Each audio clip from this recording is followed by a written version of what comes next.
whenever the hell it decides to go. There it is. How the hell have you guys been? This is Real Men Talk Shit. It's been a fucking while. We had Denver Michaels on this week. He's an author, a person that does paranormal shit, a whole bunch of other stuff. He's one of the most unique individuals in his space, it seems. How the hell have you been, brother? Why don't you tell us a little bit about yourself? Yeah, thanks for having me. I'm an author. I've written quite a few books from, like you said, paranormal subjects. Written about cryptid creatures.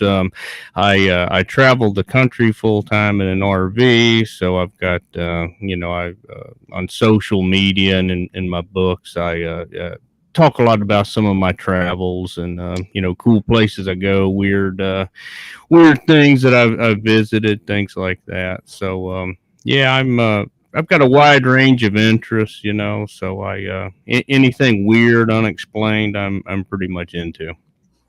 Sounds Have awesome. You ever felt like that nod to go towards YouTube and content creation instead of writing books, or is there like more of a payoff in your opinion towards writing books? Well, I mean, I don't really know. It just seems to me that the YouTube, it's just so saturated now. I mean, I do have a YouTube channel, and I put out little videos and things like that here and there. But it's for me, it's just so much work. Even putting out like a little 3 or 4 minute video a week. That it really kind of takes away from managing my website, my blog, and the books I'm trying to write. So I primarily have just been sticking to the writing and sort of using like YouTube, things like that as a supplement, more or less. Yeah, definitely.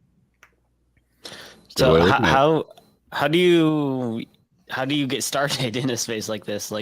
Did you have interest in the paranormal, or what kind of sidekick got you into this? I was assuming it was an experience, huh?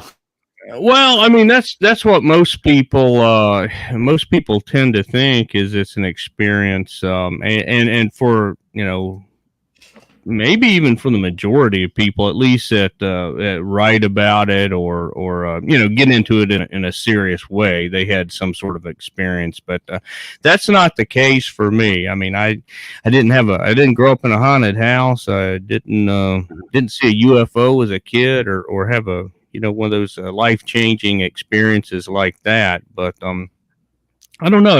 I can't really pinpoint anything, but I mean, since I was a young kid, I was just interested in weird things. I remember, in middle school, checking out books from the library on ESP, astral projection, all that weird kind of stuff like that, and I would watch those old unsolved mystery shows, in search of things like that. And I, for whatever reason, I've just always been drawn to things of that nature, and like I said before, anything unexplained. I guess I'm one of those kooky people that anything mainstream, I kind of like, well, I don't know. You know what I'm saying? I just kind of question everything, whatever it is, I guess. Sure. And you kind of naturally had that in you from a young age, you're saying, and it kind of helped gravitate always. To this. Yeah, always. And that's kind of how this stuff works. I mean, you could, you can be reading a book on ESP, right? And then you go down the rabbit hole, and then next thing you know, you're into aliens or Bigfoot or a government conspiracy. Everything there's just all these little rabbit holes that'll take you into all kinds of different directions. Lead back to the same big hole, though. You go deep enough, and it always comes back to aliens and government. Damn it! It seems like it. If it's not the alphabet agencies, it's obviously aliens, and if it's not aliens, then it was owned by the government agencies. It's all filtered back to each other. It seems like it sometimes, especially these days. So obviously, I'm not trying to be presumptuous. You seem like you're from the South. A lot of the stuff you write about is from the South. Oh, yeah. Did you have a religious backing to like your paranormal findings? Like, were you like having that religious backing of, oh, there's an afterlife of some kind, is there a way that interacts with the real world, or was that exactly like, did you lean on that at all, or was that more? Well, for me, by the time that I had got into, let me back up here. Yeah, I'm from Virginia, a real southwestern Appalachian area down in southwestern Virginia. All my family come from a very conservative Christian background. Like most folks down there. And so, yeah, that certainly, a lot of those teachings certainly have influenced me, and you can't get rid of that programming really. But by the time I got into writing and got into this stuff in a real serious way, I hadn't been to church in 15, 20 years, whatever. But those like I said, some of those teachings kind of die hard, and coming from that real conservative Pentecostal background, anytime you have some of those real weird cases or things that you hear about, like he's all, and a lot of times like a lot of your alien abduction stories where the aliens are in the people's bedrooms, things like that. I kind of have to fight that. My knee jerk reaction is kind of like, holy shit, my dad was right. It's demons. I kind of have to, sort of resist. Yeah, it's like my go-to urge is like, oh, holy shit. Right. Yeah, exactly. And then you just. You just always kind of have that like in the back of your mind, no matter what, no matter, how far I get into this, I'm always going to wonder if extraterrestrials are in fact demonic in nature. And really, if you put the Pentecostal leanings and all that aside, I mean that is a fair question, Oh, definitely. That it's just a very, very easy basis to kind of like base the rest of the conversation around, is like, was it religious based at the beginning? I'm not saying it is now, or if it's not. It's just, it's an interesting way to lead you into that. And it seems like a lot of religious people, when they're not the extreme far religious sects, that if they do have an experience of some kind, they're more open to believing in an afterlife or a way that they can join the worlds and stuff like that. And you see that a lot. Yeah, that makes sense. And I actually know a lot of people that that are into the paranormal in a serious way, whether it's podcasting, writing, and that are still very, very conservative in their Christian beliefs, but really kind of get into some of this weird stuff that would really be frowned upon, say, by members of the church. Yeah, exactly. Very, very taboo. Not really something you'd want to talk to your pastor about or anything. Right. But some people are able to hold on to like that core religious belief and still I guess have an open mind as to some of these things that we're talking about here. Maybe some people don't necessarily have it cancel their worldview, but rather augment it, kind of change it a little bit. Yeah, but you do see though that a lot of people that has one of these experiences. I mean, it does totally just shake their shake their world, and they just don't know what to believe anymore. So and I think that's why a lot of people get into this too, if they had those experiences at an early age, trying to make sense of it, or figure out, look for answers, figure out what's going on. But, for me, I was just a weird, curious kid. Right. It was more just a background. Yeah. The spiritual part. No, it's thoroughly interesting. And I found so many of your different little blog posts and stuff that you've done so fucking interesting. So I'm from upstate New York, a little bit more upstate than you were, but the legend of Sleepy Hollow has been like a big part of growing up in upstate New York. Do either of you guys know what the legend of Sleepy Hollow is? Ichabod Crane, the Pumpkinhead. Yes.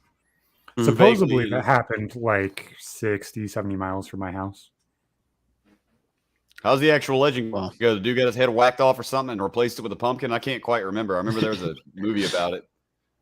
I don't know. Why don't you walk us through it, Denver? Well, I mean, I'm certainly not an expert on this, but the way that I understand the legend is so there was a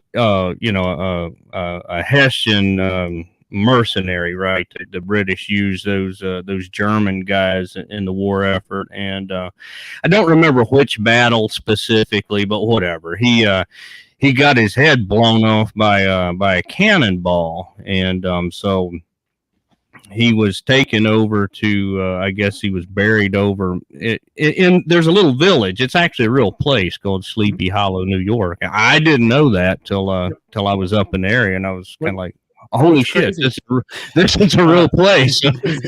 There's like 8 or 9 different places in New York that are called Sleepy Hollow. There's Oh, like really? 3 places that consider themselves the place where it happened. Yeah. And none of them probably are the right place that it Well, this one, happened. I mean, if you look at if you read some of the Irving legend, I mean, this seems like it probably is if there is one, but this probably is because it's, like right on the banks of the Hudson and all that. And, All of them are. but, so anyway, he supposedly was buried at there's a, historic church there, an old Reformed Dutch church, and big, huge, really huge cemetery. All the like New York elite, are buried there. Rockefeller, a bunch of those, more money than God types are buried there, and apparently, he comes out at night looking for his head. He didn't take it sitting down. No, he's still looking for it. Yeah, the story is kind of like kind of like the movie, the Ichabod Crane character, all that. But the main thing that interests me is the headless horseman legend. And Right. But the interesting thing about that is there are those legends not just in Sleepy Hollow, but in other parts of the world. These headless horseman type of beings or what have you. So it's kind of weird. I'm going to be honest. I had no idea that anybody anywhere. I didn't know that Sleepy Hollow was even purported to have been a true story. I thought it was a 100% work of fiction, like just an art of fancy. I had no idea that there was some, even however vague it might be, insinuation that it actually happened, that there really was Ichabod Crane. Like I had no idea about any of that. Yeah, well, I mean, it kind of seems to me that it was, to me, it probably, I think the legend is more just, a story that, was just set in that area. And, but, the way those things work, I mean, these stories like take off that are obviously fictional, all kinds of weird stories in all kinds of places. But then, people will report seeing weird things or what have you. So, and next thing you know, you got an urban legend. All of a sudden, it turns into an urban legend out there. Would you consider like some hint of truth? Would you consider yourself more into like the cryptozoology stuff, or more like paranormal, dealing with, like you said, ESP and like ghosts and things? Like, do you have a particular favorite? Is it more just the unexplained? I kind of lean more over into the cryptozoology type stuff, but I am into I am into the paranormal, not so much ESP, but I think like a lot of your creatures or alleged creatures within the world of cryptozoology, I don't really think could be necessarily some kind of undiscovered animal. I would consider them more to be in the paranormal world. Whatever that means. Are they some sort of ghost, demonic entity, or whatever? Now, I've heard like for instance before for Bigfoot in particular that. And I know this is probably going to sound really out there to some people, but there is a large amount of people saying that Bigfoot might be either an alien or a race of aliens, or perhaps a shape-shifting type creature that is utterly supernatural in origin. Like you said, Right, like you said, not necessarily from Earth at all, not a real mammal of this planet originally, like you might think. Yeah, yeah. So that's kind of a blending there. I see what you're saying. It's kind of like a both. You view them as one. Group. Yeah, exactly. Because I always leave a little bit of room for that because when you look at your vast number of sightings and reports of these things, so. Let's take for instance, there's just all these tales of these dog men, these 7-foot tall canines that walk upright. They got red eyes. Now, I think in a lot of those cases, you're probably talking about some sort of unexplained a misidentification of a known animal in a lot of times. But some of these are there ain't. There ain't nothing unexplained, or there's not nothing you could mistake that's going to explain it. But I don't think that there's any way. I mean, the physiology doesn't work for a 7-8 foot tall dog man. I mean, yeah. I mean, I just don't think that those are out there lurking in the woods and we haven't found them. So then that means that either all the reports are, just hoaxes, just bullshit. And you know what I'm saying? If you don't allow for that kind of paranormal aspect to come in to explain some of these things, then you're left with all these reports are just bullshit. And I certainly don't believe that at all. Sure. So do you believe you find the aspect of like with these cryptids of searching for the possibility of credible stories, or are you just as entertained by like creepypastas, which are like fictional horror stories with cryptids and stuff, but under the pretense that it's just a story?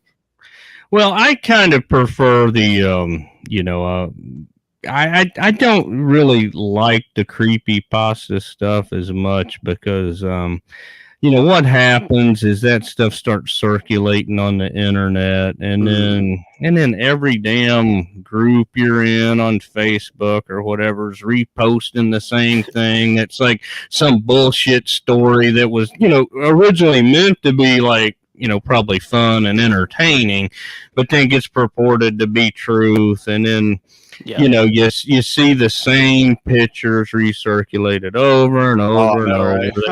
It's exhausting. So I'm not a big fan of the creepypasta stuff for that reason. I mean, in the right context, I think it's would be a lot of fun. Maybe if we were more in the early days of the internet or something, but nowadays it's just it's weird when some of those stories actually have had more real life ramifications than a lot of actual myths that have some basis in reality too.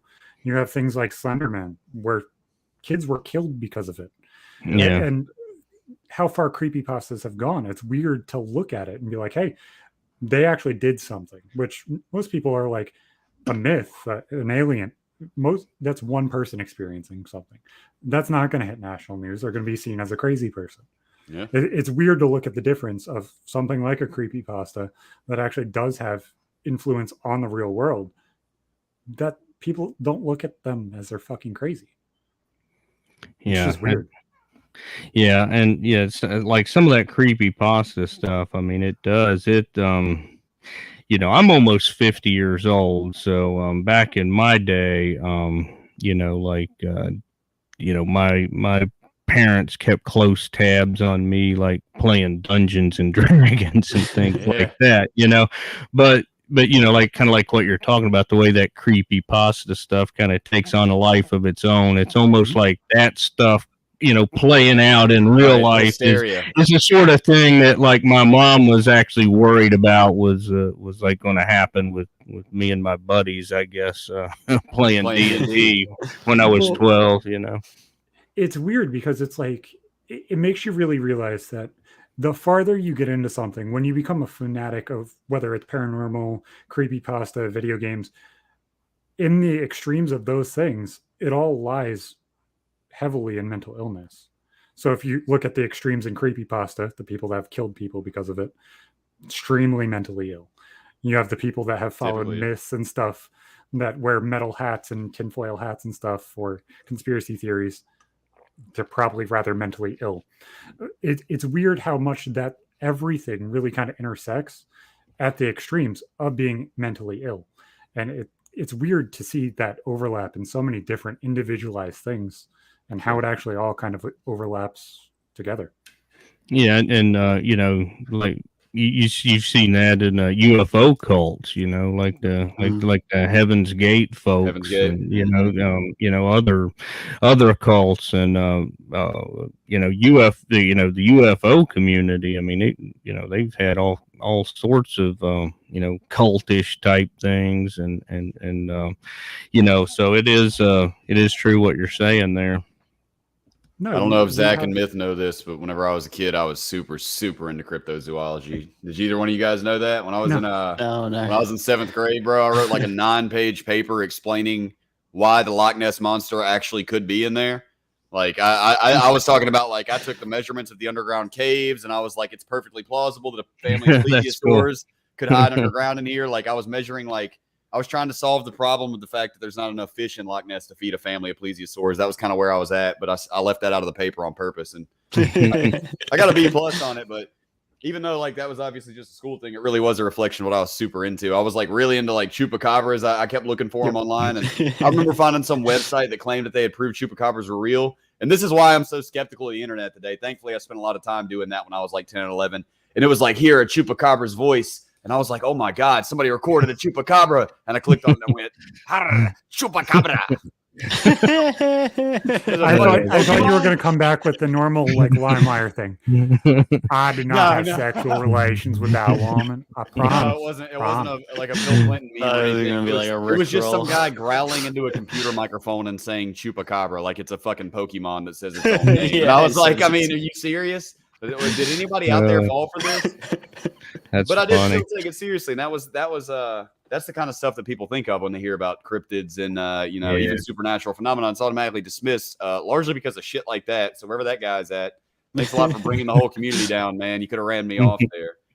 I'm not a guy that's really big into, I'm really big on just accepting the way that people perceive things, I guess, if you will, So obviously, I'll be really interested in the same kind of stuff that you're looking at. Much like you, I also feel like there's a lot of times and a lot of instances, of course, where people aren't understanding what they're looking at. Neil deGrasse Tyson was saying that one time that astronomers don't really report UFO sightings because they know what the fuck they're looking at, he said. And, they walk outside, they see this phenomenon, and they know what it is, an astronomer or whatever that's going to instantly recognize these things. And he said, the more astronomers, the less often that happens. But I personally take people at their word, and if they say that they experience that way, I'm always open to hearing them out and, trying to frame that within what I see or believe, I guess. And, Zach, I was wondering if you wanted to tell them about, you didn't expound on it too much with me, but you said you saw a light orb one time, right? I think that would probably fall under supernatural experiences. I've seen a couple things. So, the main time that Josh was talking about was, I was on the phone with a spirit medium. He was a guest on the show, and we were kind of going over a few things because he has a podcast as well, and we were kind of just feeling out to see if this was a good match, to see if the show was going to be good or not. And I walked from the kitchen that's to my left, and my living room was set up a little bit differently than the way it is now, and the corner of my room was pitch black. I still had the light on, but there's only one light source in my living room. It's the light that's right in front of me. It's a boob light with the boob light removed. It's just the light bulb sitting there. What's the point of it being a boob light then? All right, anyways, go ahead. It was a boob light. It's not a boob light anymore. Now it's just a light. It just is what it is. Exactly. So when I walked past my TV, the entire half of the room was pitch black because the TV blocks the light. But when I looked to grab the remote, there was an orb that was about the size of a basketball and lit up everything. And it was bright fucking orange. And then it moved from the corner by my TV up to the other corner in my living room, and I never seen it again. But the light was able to glow enough to actually perceive light on other objects. He was able to see the room from the light that this thing was emitting. Yeah, there was actual light coming from the orb. And then it just phased out? And it phased through the wall. And I said, whoa. And before I could like even get my thoughts together on what the fuck I just saw, or if I was being psychotic, the spirit medium was like, "You just saw an apparition, didn't you?" Forgot you told me about that part. Yeah. And he's like, "Yeah, you saw an orb. It was this color." I was like, "How the hell did you know that?" He's like, "It was your great grandfather. He's been following you. He wants you to do things right this time." I was like, "Wait, what?" He's like, "Yeah, he has a long ponytail. He helped sign the Declaration of Independence, and you know, he's making sure you're doing the right thing." I was like, "What runs in the family? What the fuck?" So, in recent months, I've gone back and did an ancestry.com all the way back to the time of the Revolutionary War, and I have two ancestors. One signed the Declaration of Independence, and one was one of the heads of the original Navy. Interesting, man. Yeah. So see, for me, I take that. A few years ago, I'd have been like, "Zach, you need some medication," but I'm a different person today. Who's expanded his mind a lot in the last couple of years, and now I hear stuff like that, and I go, "What the hell could that have been? What the fuck was that?" If there wasn't direct details that linked it, I wouldn't fucking believe it. But if I don't explain something to you and you repeat back to me what I just saw, yes, it could be complete coincidence. It could be. But then you go into the great ancestor shit and directly tell me something specific. It's kind of hard to question at that point. Yeah. Denver, I know you said that there was no particular crazy instance that started you down this path or anything, just more like a gravitation. But anything just totally wild happened to you since you've undertaken this hobby? Or are you still just kind of chasing the dragon a little bit until something happens?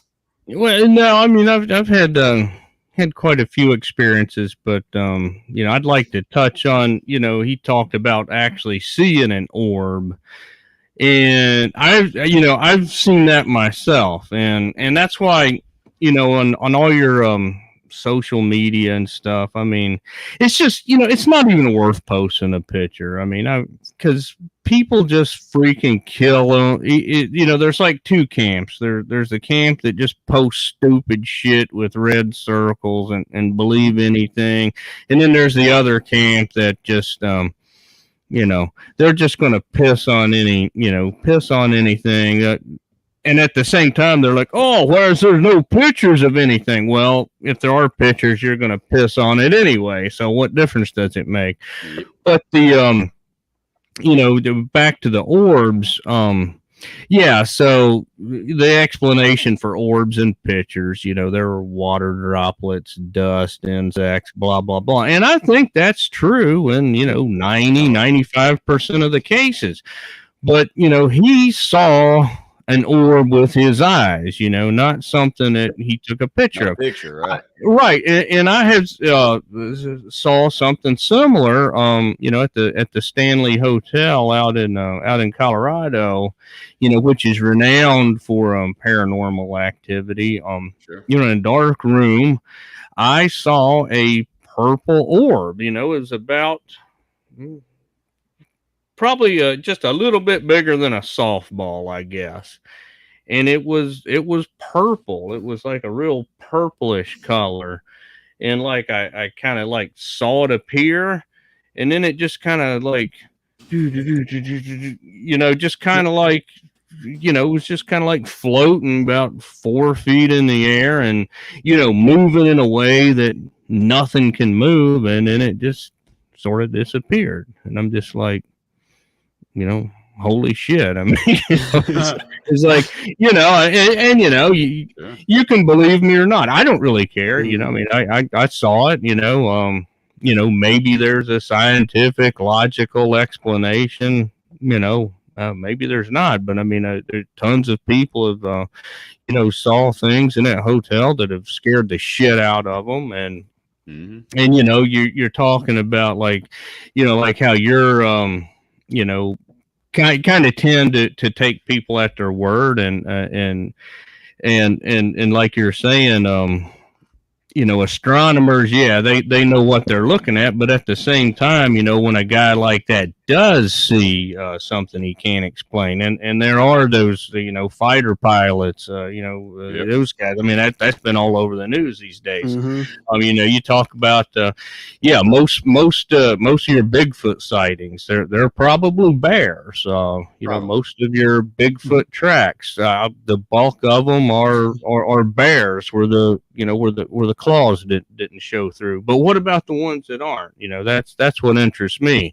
And when you get reports like Bigfoot sightings from hunters, right? And they won't go out in the woods anymore after they saw something that freaked them out.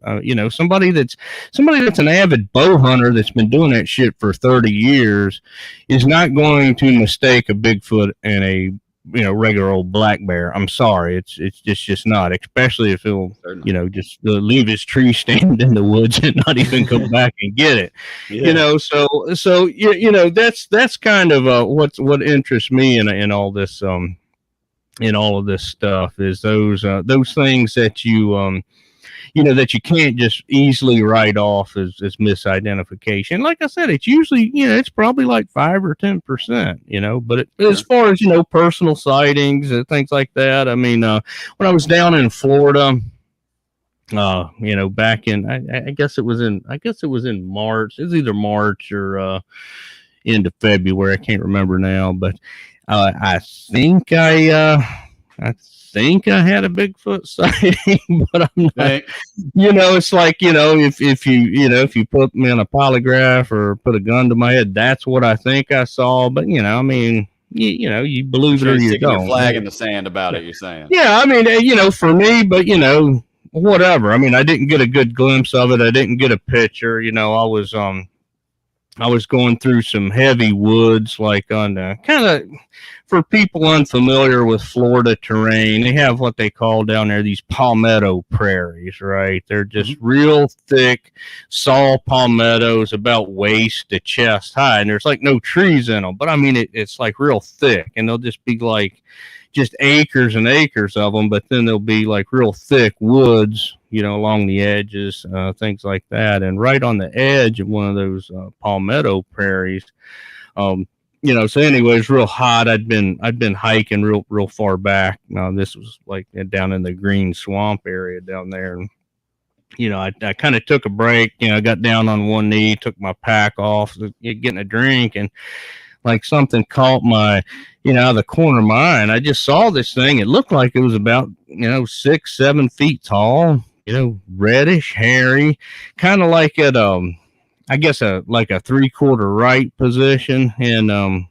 so, I couldn't see a face or anything, just like a head, but, it's just your typical kind of like Bigfoot sighting, right? It didn't even look like it had a neck, it was like so stocky. And I saw it, and I'm just kind of like, holy shit. And I mean, but it's just for a few seconds. It like then slipped off in the woods. It just disappears, and, I go over and, work my way through that, the palmettos, and I get over there, and I looked like hell for some tracks and stuff, but the ground was real hard where I saw it. I just couldn't. Had to take it for what it was. Yeah, so, I mean, it's like I said, I mean, I've had a lot of things like that happen, and, it's like, you believe it or you don't. I mean, who cares? It's nothing spectacular or extraordinary, but, to me, it was a little bit jarring, but I certainly couldn't find any tracks or, any kind of real evidence to back up my claim, I think it was Were you dehydrated or anything like that? What's that, Zach? Oh, what was that? I said, were you dehydrated or anything like that? Was it like your mind playing tricks on you, or was it just you saw it clear? I saw it. I saw it pretty clear. I mean, I stay pretty well hydrated. I'm not one of these people that, make a big deal like on Facebook or Twitter when they go out in the woods. I'm just in the woods like all the time. So I mean, I'm avid outdoorsman. I'm out in the woods several times a week, and I know how to take care of myself in the woods. I won't allow myself to to get dehydrated, things like that. No, I just rather give you credibility or poke a hole in it than just let it sit there. I'd rather give you the credibility if it is there. Like if you know how to take care of yourself, that's completely different. I was going to mention that. Yeah, but you do have people that that they do go out in the woods unprepared. I mean, like every time I'm out in a national park or something, you're on like a 5 mile trail, and there's always some guy with like a half full 16-ounce water bottle in his pocket, and he's hiking in flip flops. It's like, what the fuck? Nobody should even come rescue you, because you're stupid. Yeah, I'm not that guy. I'm always carrying double the water that I need, and I've got supplies and all that stuff that I carry. Yeah. I live in upstate New York, so there's mountains all over the place. And in my hometown, people literally die 2 to 3 times a fucking week. They fall off the fucking mountain, or they fall off the cliff into the waterfall, or they drown in the fucking waterfall. And I was like, what the fuck? Like, how are you so uncoordinated to fall into a waterfall? Or something? Probably. It shuts down the entire fucking road to come up the fucking mountain. So if I go off the mountain and somebody dies, can't get home unless I'm taking a 45-minute detour. Just let Darwin handle it, Yeah. Yep, exactly. They won't have dumbass kids that like to go walk off in the woods with no water. It'll teach the next people looking down.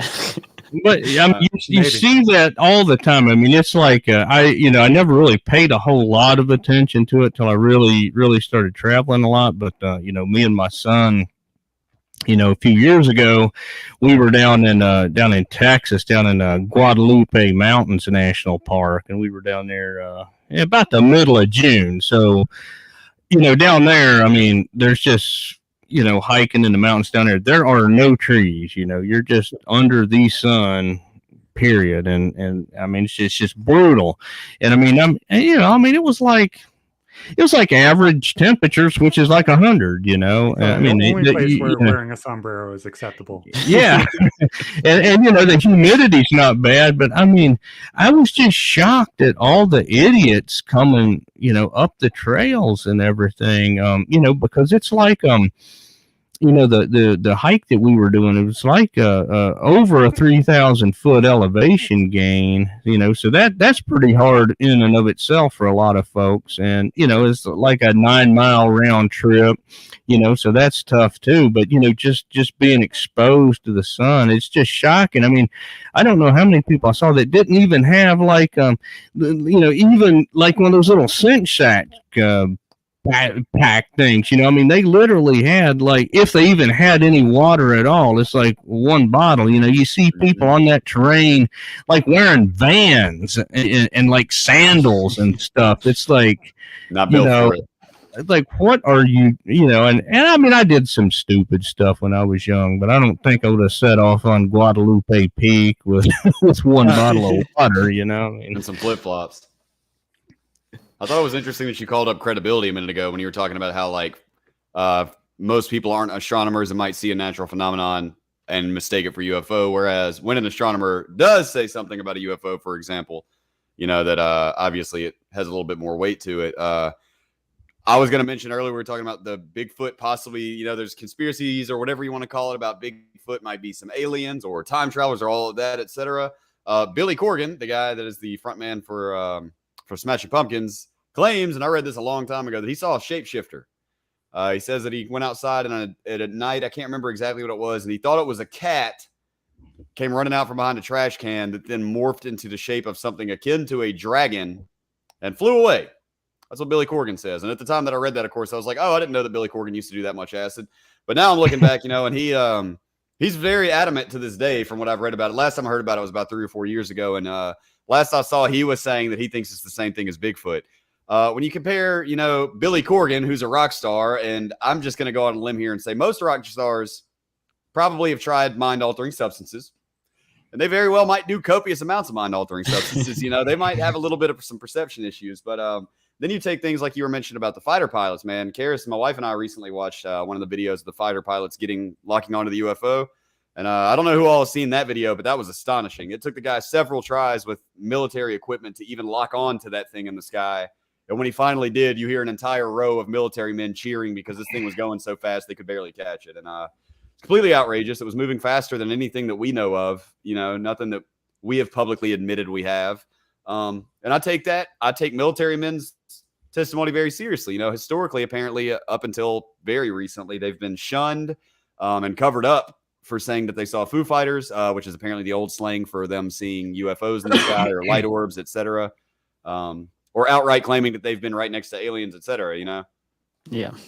And I'd like to say I personally give a lot of credibility to the military. It kind of sucks that they would have been, lampooned in their own field, in their own career for just reporting what they saw like their country asked them to do.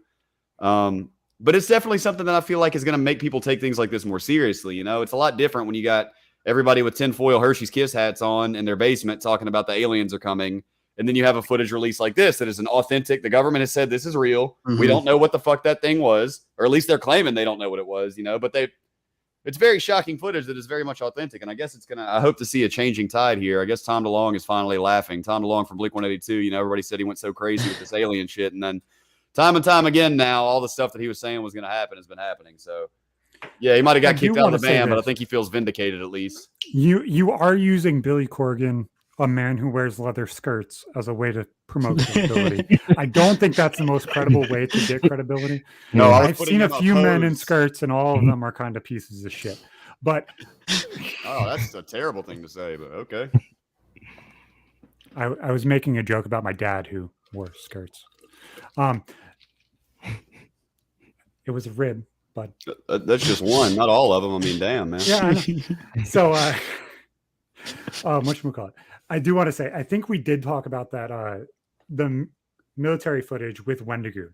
That could have been me listening to him talk about it, or it could have been us talking to him about it. I wouldn't be surprised to get lost in words whenever we're shouting at the aliens. I talk and listen to so much shit I genuinely don't know.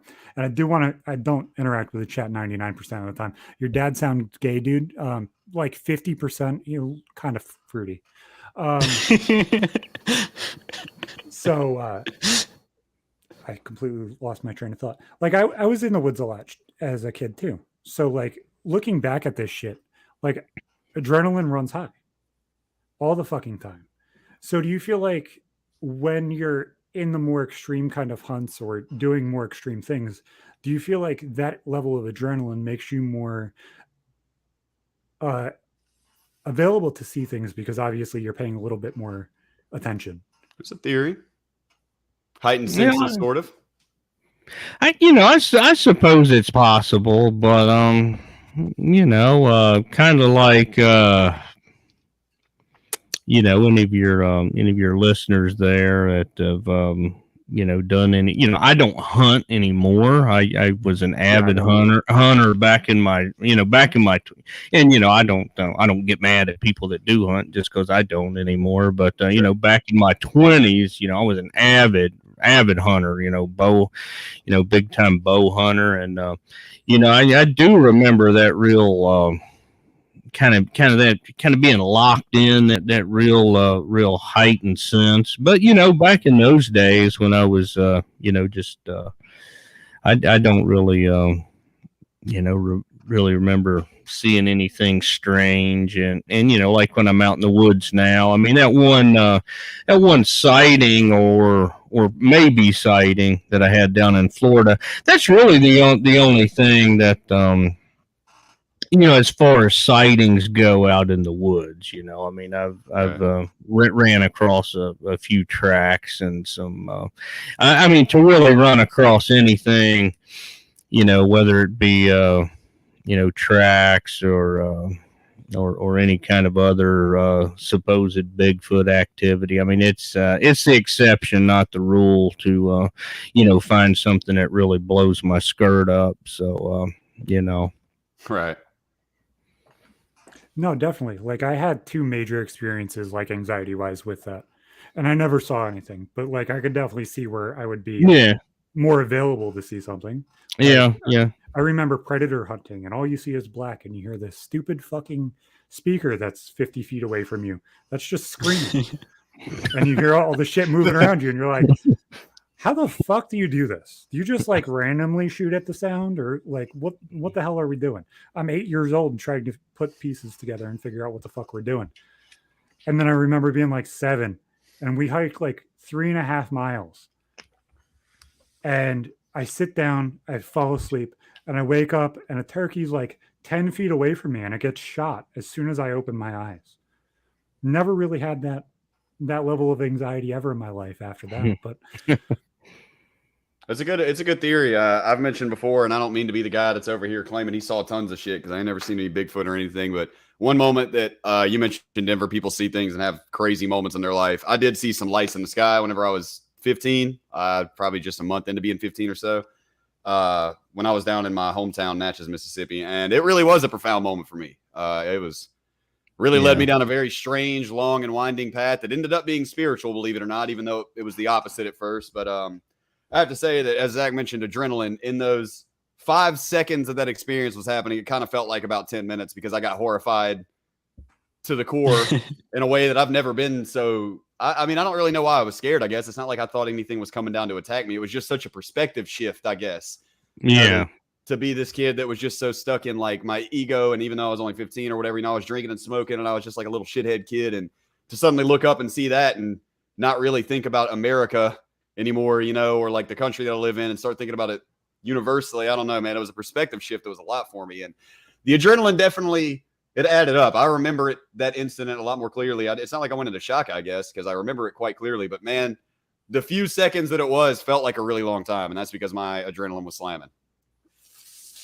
Yeah. That's a good point, though. I mean, I don't know if that could distort other people's vision of it, Zach, or make them think they saw something they didn't, or if it makes you hyper observant, like it was in my case, because I was just sitting there like, what in the hell? I mean, it was just, they were moving like you shouldn't move, if you're a flying thing in our day and age, just free and total control. We heard nothing. I was with 2 other guys and they both saw it as well.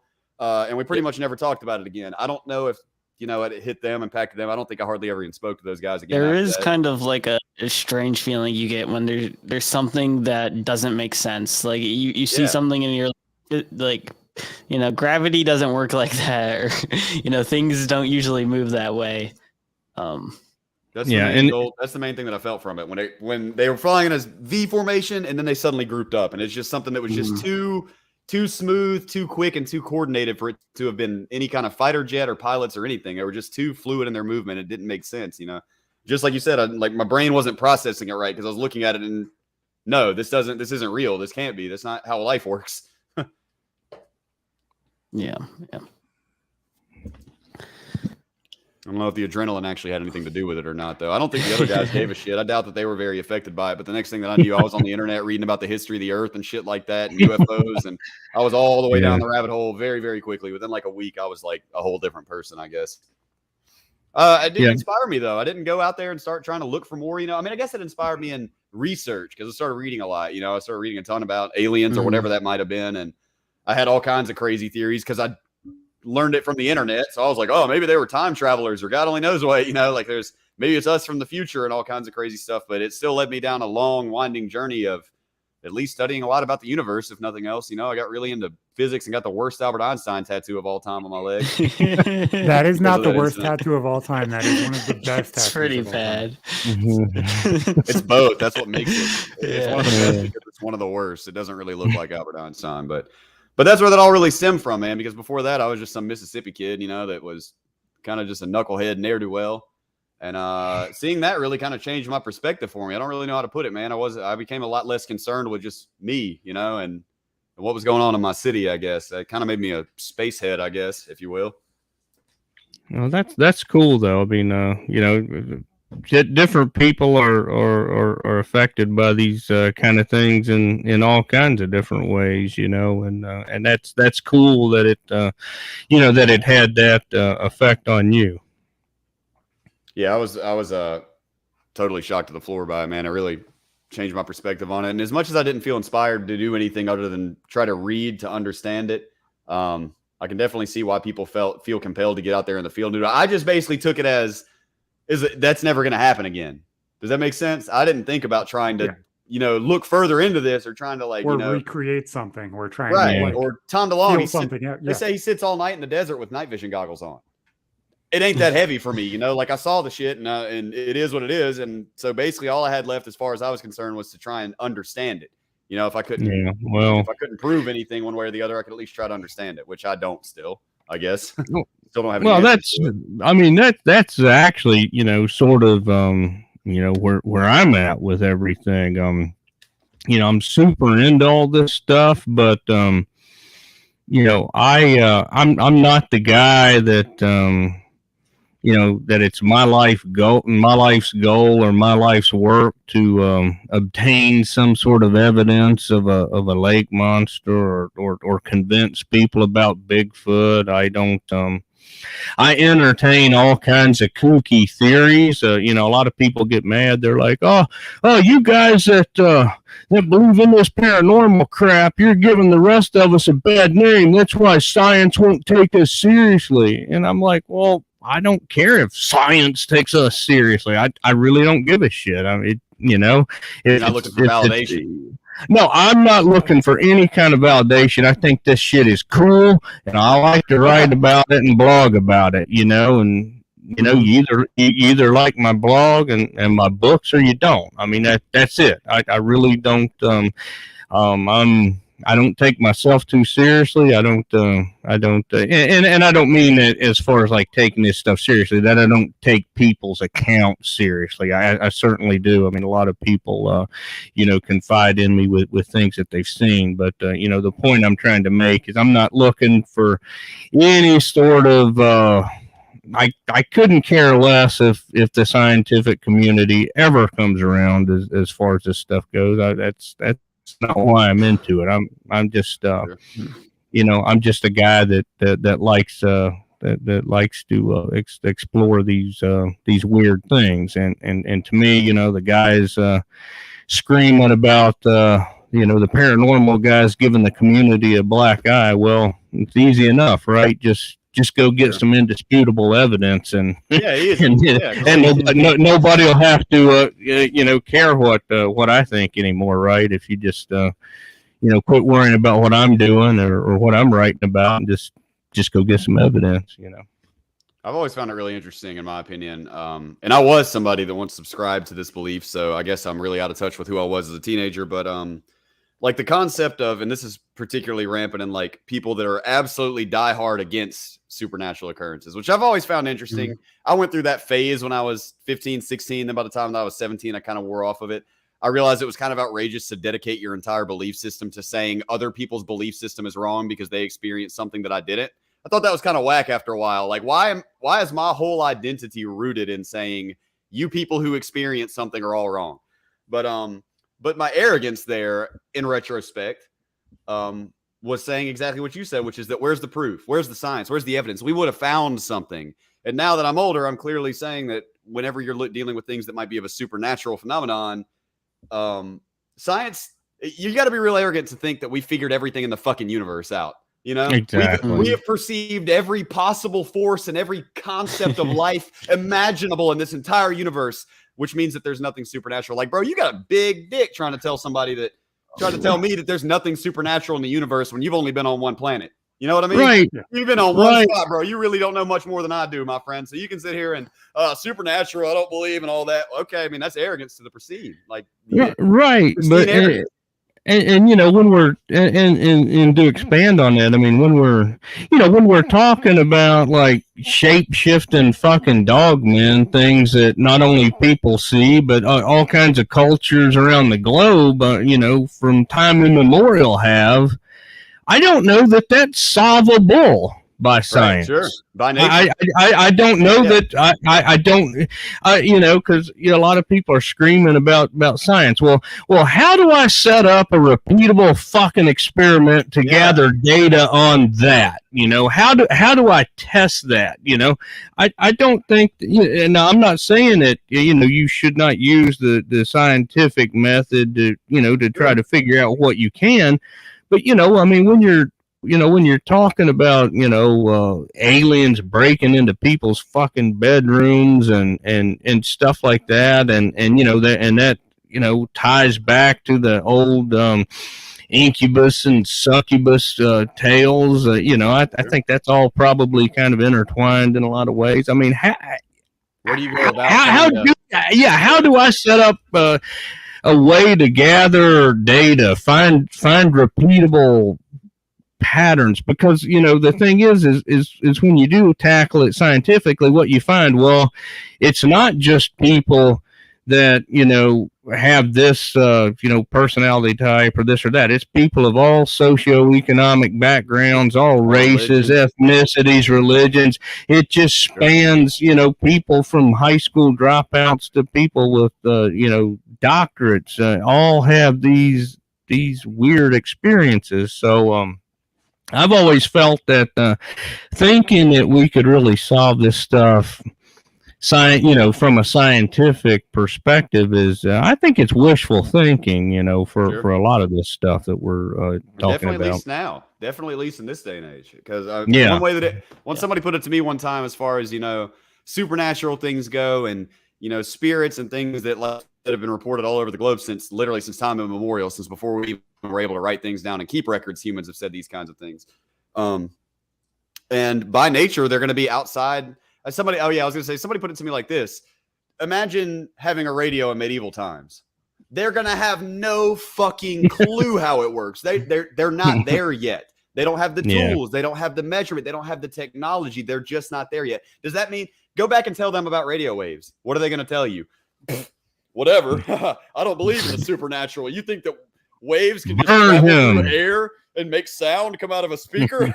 You're crazy. But we just weren't there yet. It's just as simple as that. The technology's coming. We weren't at that point in time to be able to pull these sounds out of air. And I know that's a great oversimplification of it. But what I'm saying is we didn't have the tools. There were no tools. We weren't there yet. Doesn't mean that radio waves didn't exist or that we weren't capable of making them. We just weren't there yet. So that's just kind of the way. I think it's really arrogant of people to say, I just hands down anybody who's ever seen. I'm smarter than everybody who's ever had a supernatural experience. Literally every single one of them is dumber than me. I don't get that mindset anymore. It was me at one point, but.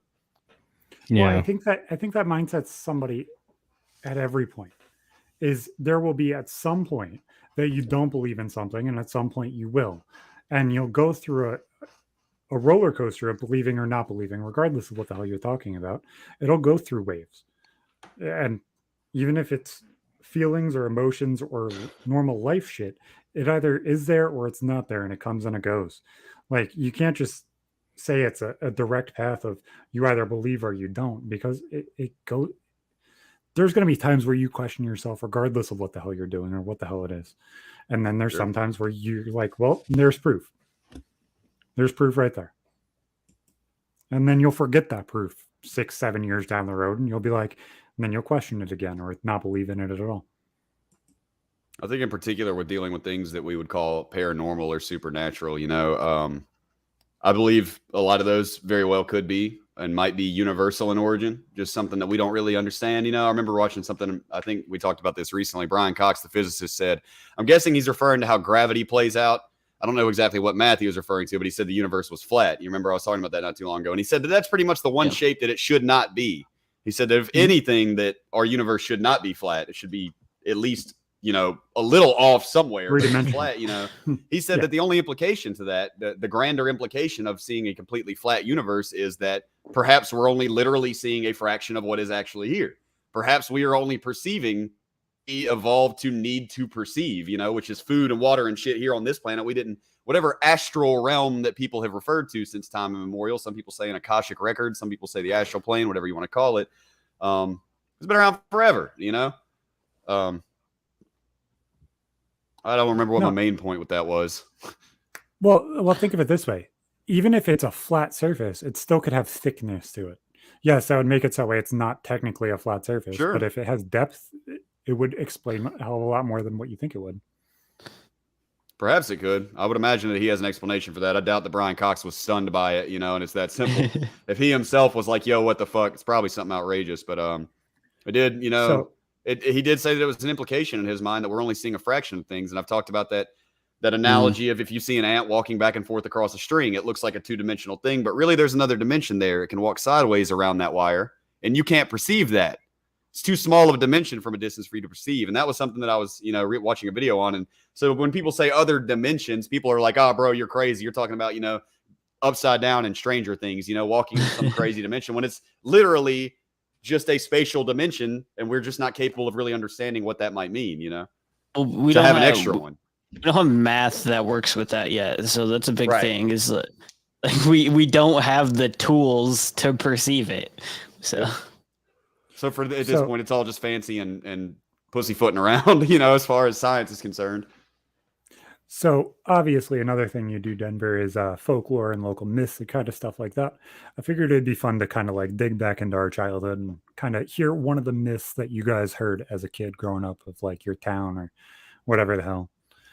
So myth, what did you hear as a myth from your toss this to me first? Yeah, because you haven't been as interactive, so talk.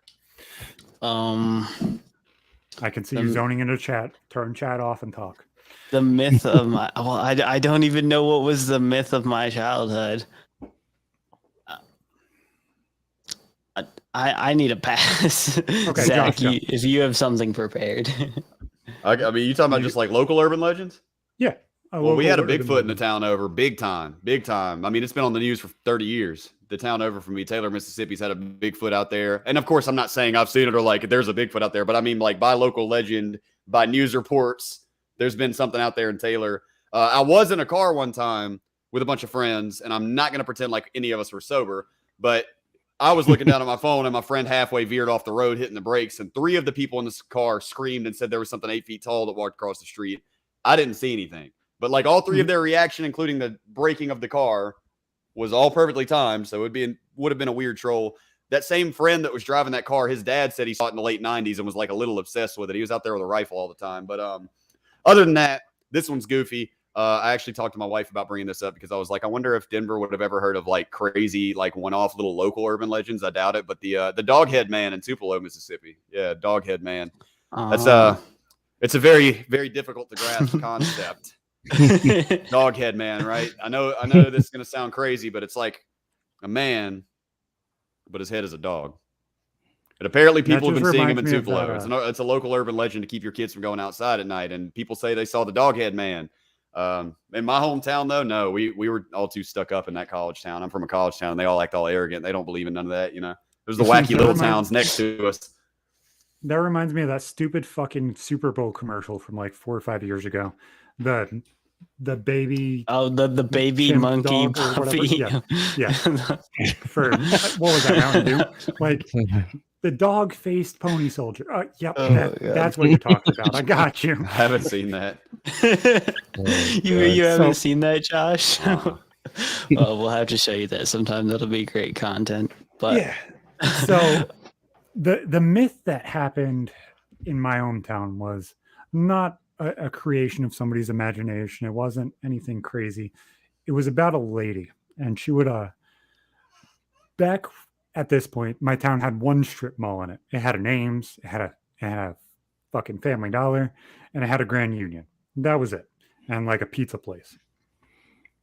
So she would walk around the entire fucking town with her Family Dollar cart full of bottles and cans so that way she could throw them at kids. Nobody genuinely understood why this crazy lady would walk around town and throw her bottles and cans at kids. Until there was this news report about her. And she was arrested and put in an insane asylum because she threw bottles and cans at kids. Sure. Yeah. So it went into the past in the story of what actually happened. She ended up having a kid that was like 15 or 16 that passed away. So she blamed all of the kids that were 15 or 16 for her kid's death. because I guess the kid drowned or something. I don't remember exactly what happened to the kid, but Sounds kid like died. Friday the 13th. Yep. So after the kid died, any kid that was like middle teenage years, she would chase off her yard, chase down the side of the road, throw bottles and cans at them, and then you'd call the cops on Crazy Patty. Now, I haven't been able to find the fucking news story again. And I just realized what you said at the end, and then you would call the cops on Crazy Patty, and then you just continue with the story. Poor Patty. Oh my God. That's part of the process. And then you call the cops. Yeah, and then you call the cops because she threw bottles at you and chased you off the fucking road. She would make it so that way you couldn't get home unless you go on a side street. You know, the normal kind of shit. She would have her circle, her sphere of influence, and block everybody else from going down that road. Well, so anybody who was a teenager, she fucking couldn't stand. I'm not drunk, you fucking douchebag. I'm just going to mute you. So obviously, Crazy Patty went to fucking a mental institution, and that kind of like just progressed. And it went, at least as far as I know, up until I was in school and kind of just got stretched that far. So how many different myths have you heard, Myth or Denver? Why don't one of you guys jump in? All right, I remembered one of mine now. I had to dig deep into my childhood, but back at the first house where I was born into, we had a neighbor like a couple blocks down that owned a monkey, and this is one of the weird things that I remember from my childhood. But he used to like ride down the street on his bicycle with his monkey on him, and one time I remember it got loose in the neighborhood. And I cannot confirm this, but from my childhood memory, I remember hearing that it had attacked somebody and ate their face. But that was a big myth in our neighborhood, that the monkey got loose and ate somebody's face. But he still had the monkey and was just cruising around with it. I don't remember. We moved that wasn't how after that at some point. I hope the story was like he has this sweet little monkey and everybody's still like, bro, that monkey murdered a guy, ripped this dude's face off, and it's just like the sweet little pygmy marmoset. Every kid he spread the rumor just to get kids to get away from it. Well, that reminds me of Mike Tyson owned a house in my hometown for probably a good 10, 15 years. I think he's currently selling it. I could be wrong about whose house it specifically is. But he had like 2 tigers that just roamed the property. And I've shown this house. Like, it's a huge fucking estate. It just tiger strolling around in upstate New York. It's like, if that gate ever opened at the wrong fucking time, that tiger's gone. Yeah. The tiger's Didn't one of those tigers wig out and hurt somebody, or was that the magician guy? No, that was the magician guy. What was that dude's name? Wayne something? No, I think you're talking about the other dude that has like the stage in Vegas all the time. Probably so. And yeah, I'm talking about Wayne one of them Newton. old dudes. It's a magician, and he didn't one of his white tigers or something like freak out and fuck Yeah. somebody Who's up? that? Yeah. Hey, I remember that dude's I think that was name. Simon and Garfunkel, but I could be wrong. I thought it was a magician. For some think that reason. is it, magician. Siegfried and Roy, right? There you go. Yes, that Not Simon and Garfunkel. Yeah, Well, it's similar cadence. Similar cadence. exactly. Same They're thing. both fucked up things. It is what it is. Yeah, it was one of those too. Did anybody die from that? I think I thought he did. I Yeah, thought think- the I one think he dude did. died. I mean, if I'm remembering it right, but I mean, I may not be, but I think he I did remember die. reading Yeah. something about them getting mauled, but I didn't remember. Yeah, if yeah, and somebody died. that was fairly recently, just like a few years ago, I think. Oh, there's an Fuck with the actual bull, you get the video. horns. Yes, Fuck with the that. tiger, you get the claws. They need to watch Tiger King, man. Take your Yeah, arm off in a that. nanosecond. Yeah, God. Dude, how many people die from bull riding? It happened in 2003, guys. It did not just recently happen. Oh, well, Really? But Wow. on January 13th, 2021, Siegfried passed away at 81. So even if he was okay. handling tigers recently, he probably shouldn't have been. Tiger. I thought it was just recently. I don't know. Mandela effect, I guess. Maybe so. Yeah. Can I assume that plays into your work as well, the Mandela effect? Is that all tied in? Well, it's not anything that I've written about, but it's something I'm really considering doing a deep dive on because like I said, I'm close to 50, so like a lot of younger people don't know some of the things that I'm talking about with this stuff. But I mean, it's fucking weird, man. Like I was talking about this on some other podcast like a couple of weeks ago, like that bullshit Snopes people. They put this thing out where they're like, oh, here's another example of a false memory, and I'm like paraphrasing here, but they're like, Ed McMahon was never part of Publishers Clearinghouse. It was actually, and they gave a name of some other bullshit company or something that he did the commercials for. But at any rate, like back in the 80s, there were all these commercials for Publishers Clearinghouse, and Ed McMahon would knock on your door and it's like, you could be a winner, and he'd show up and hand you this big ass check, and it was Publishers Clearinghouse. I don't care what Snopes says. I don't care what anybody says. I mean, I will fucking fight you over this because I know it was Publishers Clearinghouse. I mean, it just was. Now, maybe in whatever multiverse you're living in, it might have been something else, but in my world, it was Publishers Clearinghouse, and I was talking about that, and like some dude was like, yeah, you're right, I've actually, and he like actually has a piece of mail that was, I don't know. I don't know why the fuck he would save, a 30-year-old Publishers Clearinghouse thing with Ed. But I mean, he, and it's like, yeah, you're right. Snopes, the so-called fact checkers at Snopes, they're full of shit. They can go piss off because this isn't a false memory. This fucking happened. I don't care. But I mean, there's tons of examples. There's there's a guy I used to work with. The color chartreuse. I think we can all agree that that's kind of like a neon yellowish green, right? Does everybody agree with that's what chartreuse? Kind of like the work vest the highway guys wear. Right. Well, if you're a few years older than me, you'll remember chartreuse being like a purple color. I mean, for real, like people. Really? Yeah, I mean, it's weird because I mean, I got in this argument with this guy at work. He's like, yeah, and he's not colorblind or anything, so that doesn't come into play. And it's not just him. There's other people, that were older than me. Somebody maybe 10 years, maybe closer to 60, right? That remember chartreuse being more of like a purplish color. I mean, these are stupid examples, but it's just really weird. And this is, to me, this was the biggest thing, and as stupid as this sounds, this was the biggest thing that turned me on to the Mandela effect being real.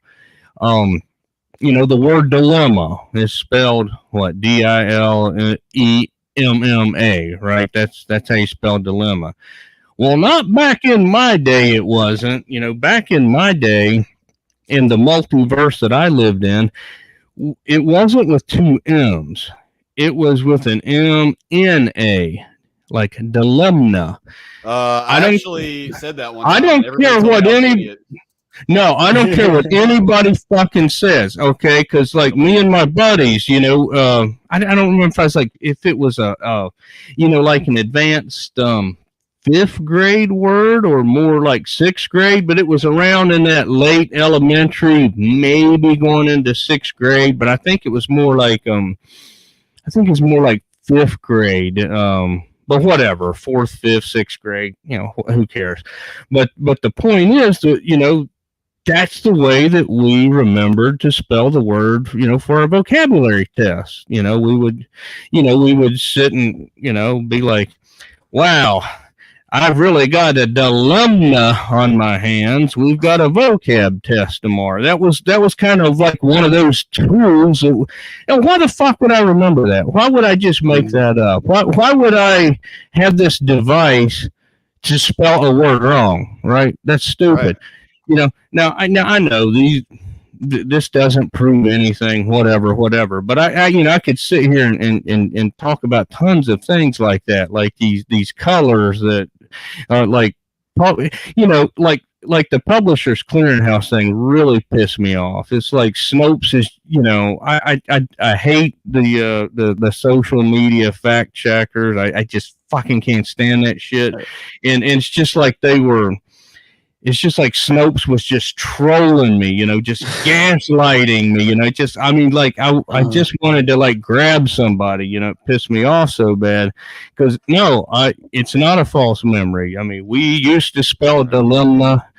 So I'm saying it, dilemma with an N. That's how you spelled it. If you spelled it with two M's back in my day, you would have got that answer wrong. The best you could have hoped for was a 90 on your quiz, and there's tons of things like that out there. To me, that completely seems like something our friend Cloudy in the chat would have fucking spelt that way too. It seems like they had you guys spelling like slang almost for like the way Southerners talk as spelling tests. You know what I'm saying? Like you guys have a different cadence. You guys speak differently than Northerners do. So there's that difference in how you speak. Sure. So I wonder if they literally taught you slang almost in spelling. Well, yeah, like because in the South, we emphasize different syllables in words like than you do. Like if I could and remove some as well. Yeah, exactly. Like God, I can't think of anything off the top of my head, but yeah, like where you guys will say something like I will like say oil. And Southern oil, yeah, I was about to say I have to like, consciously make myself say oil, because my default is oil, things like that. So yeah, I mean, teaching us to say dilemma, because we emphasize different, syllables makes sense. But again, why would I just have this memory of? If I'm going to create a false memory, why would I make one that stupid, right? Why not something interesting or cool? You know what I'm saying? Sure. No, exactly. And I think that's the way things kind of show the Mandela effect. Like the one that sticks out to me the most is the fruit of the loom thing. Does it have a cornucopia or doesn't it? I could have sworn it did. Does it not? Yeah, it doesn't. Yeah. But I always thought that it having a cornucopia for some reason. Yeah, that's why I like the Fruit Guys commercials. You had the, and then like it zooms out to the logo Monopoly and Man. Yep. Right. Monocle. You had the Monopoly Man doesn't have a monocle. I was wondering that. I honestly think he used to. I think I mentally got him mixed up with the Pringles guy. I'm gonna be totally honest. I saw a picture and they were like, people might be getting them mixed up. Or was it the Pringles guy? It looked just like him, but the guy had a monocle. I think it was maybe the Pringles or the Peanuts guy, the guy on the Peanuts. Yeah, Mr. Peanut has a monocle. Yeah. Mr. Peanut is what I think it was that I saw actually. Yeah, it was some other brand. And it said your brain probably combined Mr. these. Peanut. Yep. Yeah, the Pringles guy's got the like little mustache thingy. They're like the curly mustache. The Pringles guy. I mean, the Mr. Peanut is the guy. It's probably them just blending together as you go on. Or is it? So I do want to change topics just slightly because somebody brought something up in the chat. And so it looks like more than likely I'm going to win the fucking death pool. Denver, do you know what a death pool is? Not really. So we're really, really bad people. We're assholes. We are betting people to die. Kind of like a celebrity death pool. Yeah. I know what you're. I've had Willie Nelson on mine for like the last 15 years, and he's still hanging in there. You can give him Willie up. He ain't going. Willie and Keith Richards are not going down. I don't know anybody allowed me to have this in my death pool because it was right after she was arrested. But I have Ghislaine Maxwell, and she was just put on suicide watch. Well, that's easy. We're all going to owe him money now. That's an easy thing he says. Nobody picked Bob Saget. Bob Saget died right We after thought that. somebody would die before her. Yeah, pick Bob Saget. I'll be impressed. Ghislaine Maxwell. I mean that didn't take a whole lot of courage. Hey, it wasn't about courage. It was being right. And in all honesty, I think there's a pretty good chance that I'm going to be right. I'm just saying. No, I would. Yeah, I would almost guarantee you're going to be right. Yeah, I don't even remember who I picked. I know you got a sheet somewhere, don't you? Yeah, I do. Yeah, we have a spreadsheet. There's a lot of people in there. I'm surprised nobody's won yet. It's been a long time into this year. A lot of we need more celebrities to keep dying. Hurry it up, people. Come on now. So a few cool ones just to kind of give them a couple shout outs. Demi Lovato. I'm surprised she hasn't passed yet. She's fucking absolutely insane. Hillary Clinton. Surprised. Joe Biden. Bob Barker. Bob Barker's still kicking. Maggie Smith. No, Bob Barker's a good one. That's a good one to have on Josh, you literally chose Bob Barker as your first choice. Yeah, and I said, damn, and he's still kicking. Yeah. That was a good one. That was Kanye. Good. He's 98. I'm gonna win this shit. We're down to the wire between Ghislaine and Bob Barker. One of y'all needs to croak. You still need to tell Chris to finish her choices because she only has the Kid Leroy, and that's never going to happen. But yeah, so I'm going to win the death pool. So make sure everybody has their choices for when this shit. I can't believe Zach got that. I'm going to get it. It's all get your PayPal's ready. Actually happening. So get your PayPal's in the chat so that way I know where I'm getting my money from. Be ready for your part 2. So so I'm excited for that one. What do you guys want to end up on before? Do you guys want to talk about folklore that Denver has experienced because he hasn't gone with the myth thing yet, so we can go there first? Or do you want to go into like ghost towns and that kind of stuff, like abandoned places and like how interesting those are? Where do you guys want to go? First, Denver, tell us your local myth. Well, one of the local myths, that we had, and one of the I moved around quite a few times, but when one of the places I lived as a teenager, we had this kind of this local hangout. It was out on out on an old dirt country road. It's long since been developed and all that now. But we used to just call it Party Bridge, right? And you just kind of out on a dirt road. We'd just go out there, pound beers, smoke weed, just whatever, as a teenager. But anyway, probably about 100 yards from that place, it was like kind of one of these like creepy dirt roads, especially at night, man. I mean, there just wasn't any light. It was just kind of dark and spooky. There's kind of like this little house that set back off a little long dirt driveway with a gate. Kind of looked like the Texas Chainsaw Massacre house almost, what you think of, because it kind of just kind of like set way back there, so it's just kind of like what you think of. And but anyway, this is back. Again, I'm old, so this is back in the late '80s, or maybe 1990 tops. And back then, throughout the South, at least, everybody's mom was scared of satanic cults, heavy metal music. The satanic panic. I mean, that was in. I wasn't even allowed to listen to heavy metal like the. That's why you said D&D, the Dungeons and Dragons thing. That was satanic panic.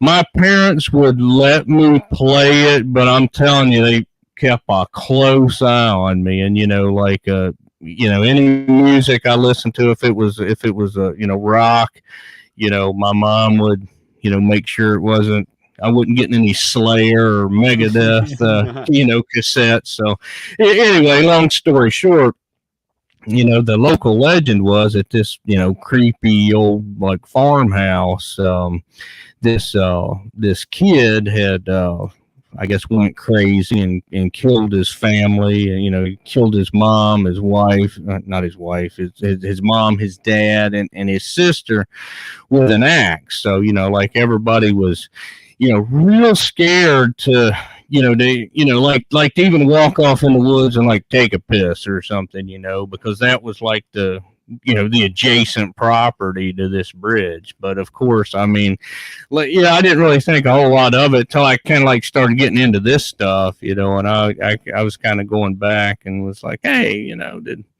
I wonder if that really happened, and I can't find any evidence that there was this kid that killed his family like a Hail Satan kind of murder deal. So I don't know. I guess it's just an urban legend because we're all out drinking and smoking and carrying on, and we shouldn't have been, and some way that got started. I don't really know how those things get started, but it's sometimes it's kind of cool and kind of fun to look back on. Sure. One big game of telephone. Yeah, basically. It's always that. Detail changes every time. I remember the first apartment that we moved out of my grandparents' house. There was a murder-suicide for the people that lived there right before us. It was like literally a 3-room apartment other than the bathroom and the kitchen. So like it was the 2 bedrooms and then the living room, and that's all there was. And it was a shared bathroom because it was like a boarding house thing where you like walked out, you could go to the bathroom and all that kind of stuff. But they were literally killed in my mom's room. The husband walked in on the wife cheating. I could have it backwards.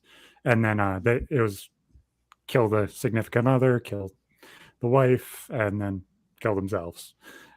I guess that shit happens more commonly than what you would expect it to, but also not as much as you would expect it to either. It's one of those things that's either extremely overestimated or completely underestimated.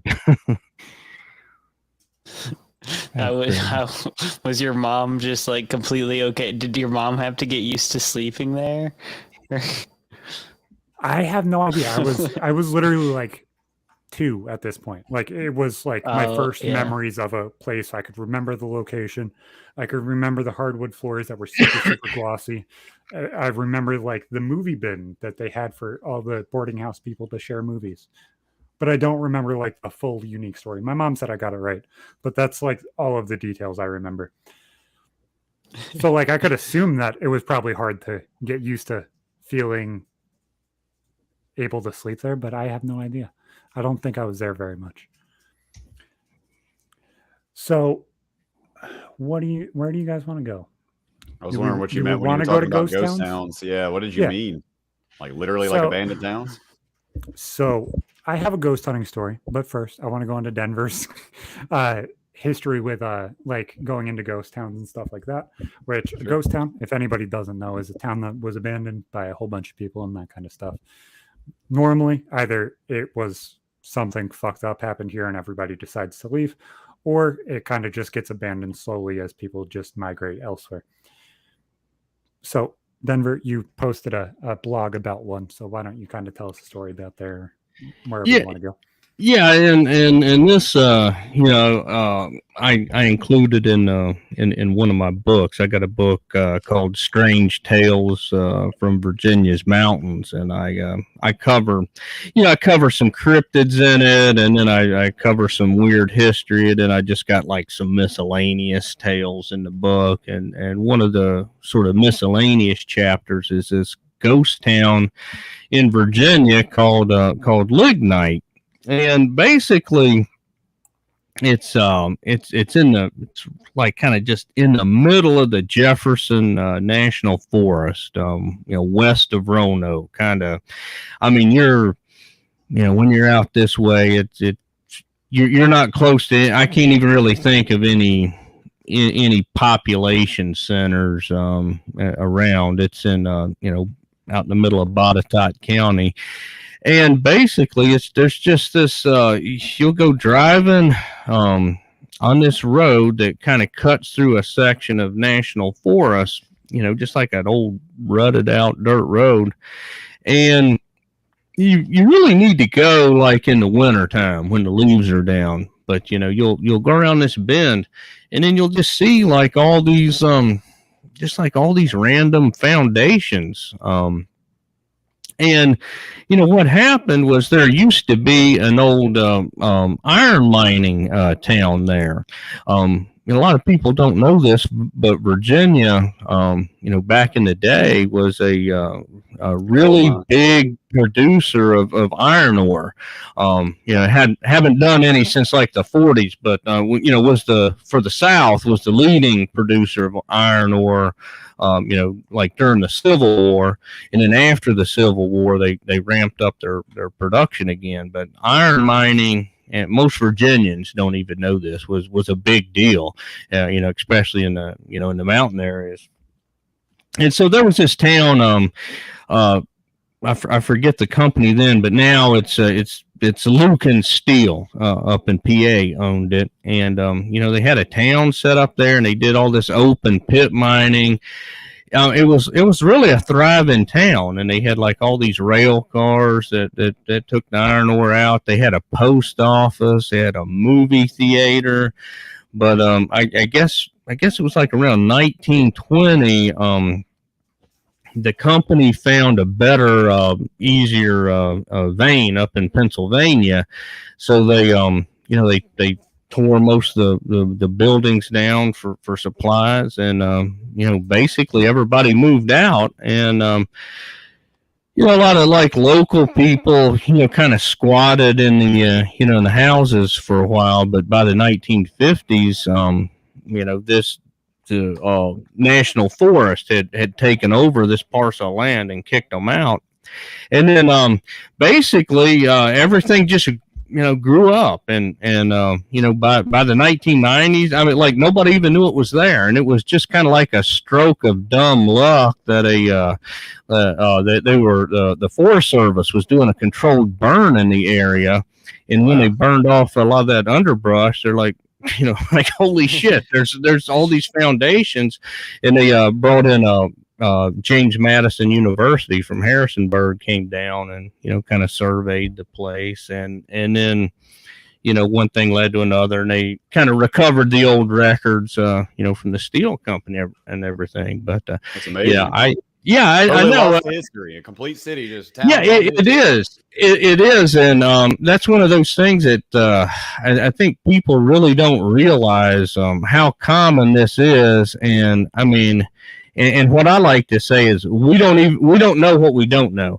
We don't know how many of these towns that maybe were smaller that came and went. That's just sure. It doesn't take long for nature just to reclaim everything, because like even there, man, I mean there's foundations, but I mean like in the summertime, you can't even see it, because of the foliage and everything. They're just now finding ancient civilizations in the Amazon rainforest because of how dense everything is there.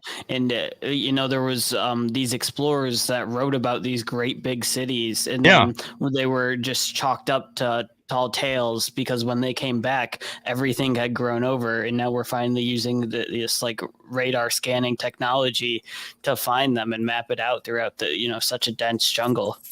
Yeah, I mean it's true, and even and like here in the southeast, when the early Spanish explorers came through, like De Soto and those guys, they wrote about these large towns, these large and these massive villages. We're kind of taught to believe that ancient America was didn't have town, you know what I'm saying, that it was very small little scattered villages, but that wasn't the case. I mean, the Spanish wrote about these massive towns and things throughout the southeast, and then when later explorers came through, there was nothing there, or just your scattered tribes and things. But what had happened obviously was that smallpoxes and other disease kind of wiped out up to 90% of a lot of these tribes, and like we're just talking about, it doesn't take but 10-20 years for nature to just start reclaiming things. So I'm kind of fascinated by the whole ghost town, what used to be here, what do we not know about, and I always kind of like to think too, what kind of ghost towns and things are we going to leave behind? Like, down in the area, where I'm originally from and my family's from, it's a coal mining area. Well, that's excuse me, those places have always been prone to boom and bust cycles, but we know that sooner or later, the coal mining is just not going to exist, right? I mean, they've been doing all they can to phase, whether you think that's good or bad, whatever. But at some point that's going to get phased out, and what's going to happen to these towns? What's going to happen to these people? What ghost town? Yeah, what ghost towns are we going to leave? But like the town I was born in. 200 years from now, is that going to be all grown up? Because there's really nothing else down there if you don't have the coal and things like that. So, I start waxing all philosophically, I guess, when I think about these ghost towns. That's kind of where it leads, though. It's kind of humbling as a human to know that, like, our grand structures in our society that we draw doesn't matter in nature. It doesn't make a fuck. Nature will take it back in a heartbeat. No, I mean we're here today, gone tomorrow. Nobody's going to miss a beat. I mean, like literally, nothing we do is really going to last. And even in our own lives, if I kick tomorrow, me and my wife kick, right? Our kids will fight over what little tiny bit of money we got. They'll, bury us or cremate us or whatever. And then life fucking goes on. It's just what it is. And, to me, it's a good lesson, number one, not to take ourselves so seriously, but, to strive for things that, I don't know, kind of like increase your enjoyment, increase your knowledge, right? Rather than striving more for material things, if that makes sense. No, there's actually one of these probably about like 60 miles from me, maybe 50 miles from me, near Napanoke in New York. I don't know if any of you guys know where that is. It's called Pottersville. It was a town that was built up and then literally just left. And then somebody went in behind them after everybody left and cleared everything out with bulldozers. But the only reason I know about this place is my sister was doing this project on ghost hunting because we were watching a lot of ghost hunters and that kind of stuff at the time. So funny little story. My brother passed away when my sister was born. So like everybody's kind of like figured that my brother's been around. And kind of just following her around and that kind of stuff. Am I quiet because the chat's saying? I think you're just a little bit quieter than everyone else. Okay, I'll talk a little bit louder. It's not a big deal.